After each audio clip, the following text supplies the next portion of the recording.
What is up, guys? It's Squeebs here, back in some HNG, and today we're going to be looking at the M10 tank destroyer. I've got a previous video on this, but that was just a Kickstarter when they first launched it. We're going to be going a little bit more in depth, and you're going to be seeing how I use it. It's a lot different than the M18 Hellcat in obvious ways that it's a different tank, but its playstyle is different for me, that is.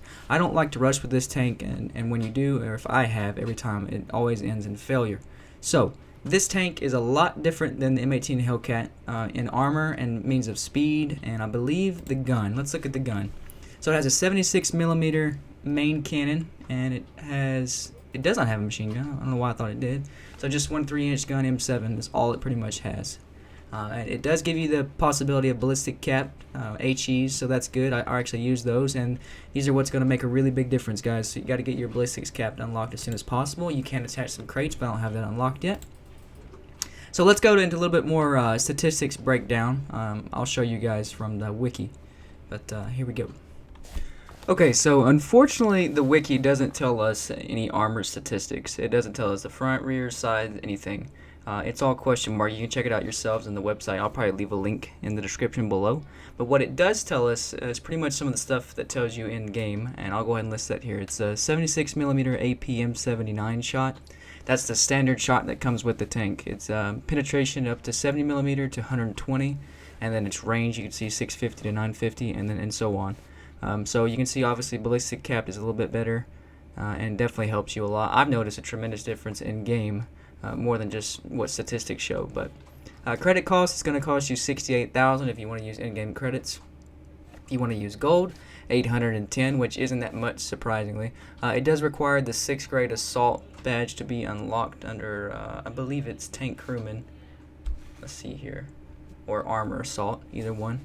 But on to some pros and cons. Again, they don't list any pros and cons on their website like they do with the M18 Hellcat, but I will give you some of mine. So some pros: it's effective against enemy anti-tank, meaning enemy Panzerschrecks, enemy bazookas if they're Russian. They tend to bounce off a lot, and that's what I see when I play with it. It does have a powerful 76.2mm cannon. Can absolutely destroy heavy tanks. They can be Tigers, Panzers, Panthers, it doesn't matter. So the long-range scope, you get an extra zoom. You saw that you saw that at the start of the video. And the sound will scare the shit out of the enemy.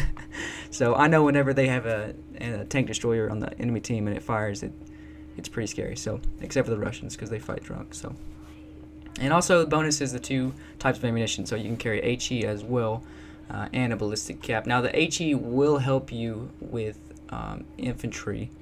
However, it's not as good as a machine gun in my opinion, because a machine gun you can continually fire. I just find it easier to take out infantry with a machine gun. Okay, on to the cons. I kept this list short mainly because I ran out of page screen. So, I'm sure there's more, guys, but here's just some basic ones. It's super slow maneuverability. It's like a turtle with tracks. The driver compartment is easily exposed. I have been killed by people just jumping up top and shooting me. So no machine gun to help with enemy infantry, but that kind of takes place for the HE. But anyways, let's get into some gameplay, guys, and I'll show you guys how I use it.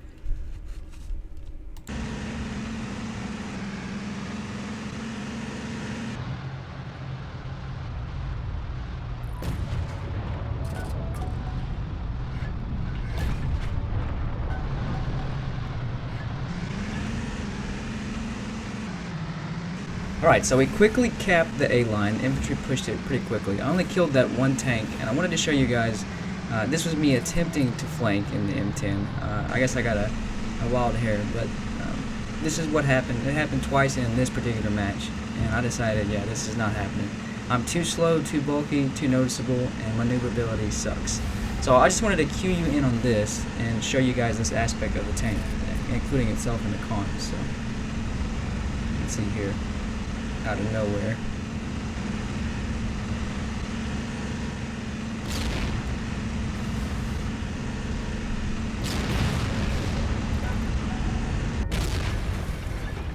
And that was a Panzer III. So that's a low-tier, medium German tank. It took me out like I was nothing, so you don't want to do that. Let's move on. Alright, so we respawned, and I can show you guys sort of how I get set up with the M10. I'm way behind our own train station down there. I think it's 01 or 02. And you can see how I get set up. I'm not pushing up too far, but I am staying hidden at the same time. I'm staying back behind our first line of defense, and I'm just kind of scanning for enemy tanks off in the distance.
Okay, so I kind of got lucky there. His first shot was deflected.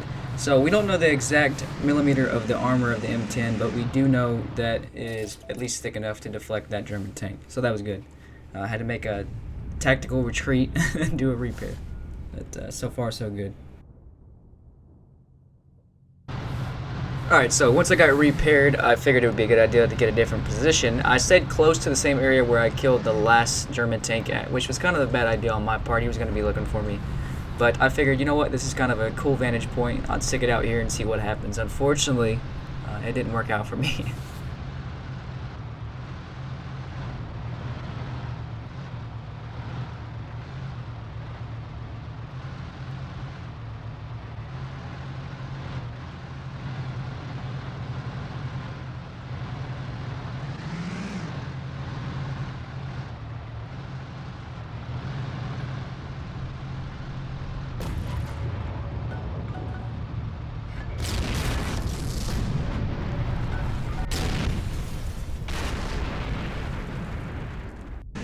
Alright, so here we have my second attempt to flank, and I guess they were expecting it, because on me coming up the hill on the left flank, I got shot at, which is what you just saw.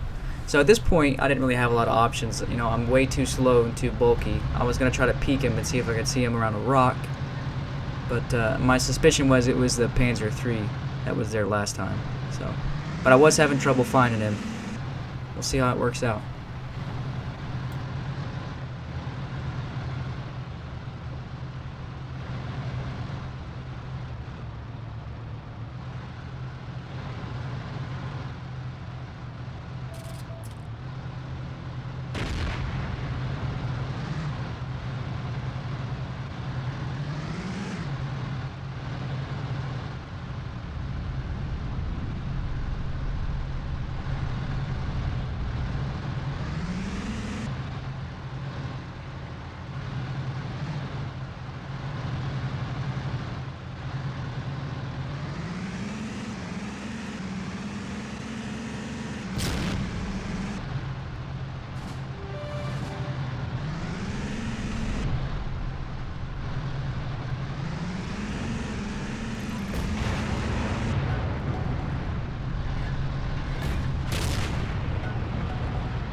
So I actually ended up getting that guy. That was unexpected. But at this point I was like, okay, this flanking stuff isn't going to work. They're expecting it now. So tactical retreat back to our side.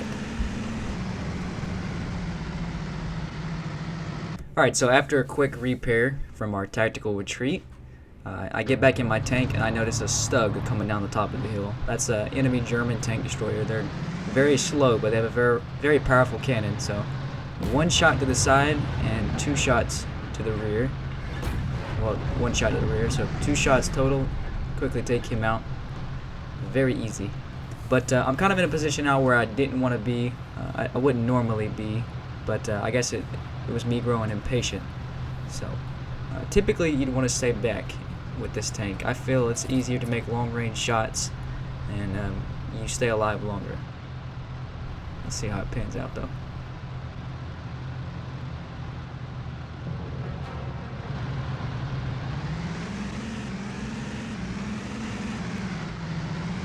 Alright, so I was actually able to make it back across the bridge. However, I did end up getting killed. While they blew my tank up, I was able to get out. So I got some infantry kills with my carbine, which actually boosts the stats at the end. But so I did respawn. We captured train station back, and I got on this vantage point over here on this hill. And this pretty much ends out the round with one of the shots you've seen at the start of the video.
Alright, so that pretty much finishes up the round. I did get a couple more infantry kills, but I'm going to show you here my kill feed. I killed 9 enemy tanks, 17 total enemies killed, so quite a few infantry kills, and then you can see the credits. So this is the question, is it worth it? So 10,000 credits alone just from using the tank, and then with the veteran bonus I get a couple more.